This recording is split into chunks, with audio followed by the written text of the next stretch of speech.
যদি কোরআন হাদিস না মানি জীবনে, কি হবে গো মৃত্যুর পরে। যদি কোরআন হাদিস না মানি জীবনে, কি হবে গো মৃত্যুর পরে। কবরের মাঝে কি দিব জবাব, মুনকির নাকিরের তরে। কবরের মাঝে কি দিব জবাব, মুনকির নাকিরের তরে। যদি কোরআন হাদিস না মানি জীবনে, কি হবে গো মৃত্যুর পরে। চার মাযহাবকে ফরজ জেনেছি, এক মাযহাবের আমল করেছি।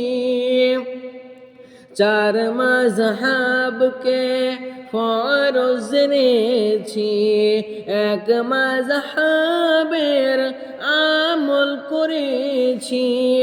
কোরআন হাদিসের দিকে দেখিনি তো ফিরে, কি হবে গো মৃত্যুর পরে। যদি কোরআন হাদিস না মানি জীবনে, কি হবে গো মৃত্যুর পরে। মৃত্যুর শিয়রে বসে জানলাম আলেমদের পরশে, মৃত্যুর শিয়রে বসে জানলাম আলেমদের পরশে। চার মাযহাব নাই কুরআন হাদিসে। ইমাম সাহেবকে জিজ্ঞাসা করলাম, বলে আছে ফিকাতে, কি হবে গো মৃত্যুর পরে। যদি কোরআন হাদিস না মানি জীবনে, কি হবে গো মৃত্যুর পরে। একসাথে 3 তালাক দিলাম, তওবা করে বউ ঘরে নিলাম। ইমাম সাহেবের ফতোয়া পেলাম, ঘরের বউ পরকে দিলাম। একসাথে 3 তালাক দিলাম, তওবা করে বউ ঘরে নিলাম। ইমাম সাহেবের ফতোয়া পেলাম, ঘরের বউ পরকে দিলাম। এমন বিধান কবু ইসলামে হতে পারে, কি হবে গো মৃত্যুর পরে। যদি কোরআন হাদিস না মানি জীবনে,